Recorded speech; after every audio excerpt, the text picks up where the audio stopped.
bir marta qilgan yana bir marta qiladi. Xiyonat bu stress, judayam ko'p emotsiya, ko'z yosh. Bu narsa bir-biridan uzilish degani, ishonch yo'qotish degani, mehr yo'qotish degani. Bunga qo'l urgan, bu yo'lga yurgan sababi bo'lishi kerak. Nima sababdan borib xiyonat qildi? Sababi bo'lmasa, bu oilani buzilishi degani, bu qadam o'zi qo'yildi degani buzilishga. Agar men borib kelmadim, men xiyonat qilmadim desa ham, u ayolni ishontirish juda ham qiyin bo'ladi. Chunki bir marta qilgan yana bir marta qiladi. Ayolim bilmaydi deyishi mumkin, lekin любой ayol ham sezadi.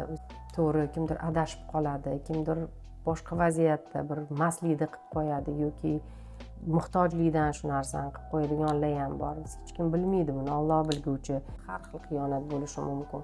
U не только физический xiyonat, u misol uchun borib erini yomonlash, xotinini yomonlash ham u ham xiyonatga kiradi. Buni oxirini o'ylash kerak. Oxiri agar shu ish qilsam shu qadam qo'ysam oxiri nima bo'ladi?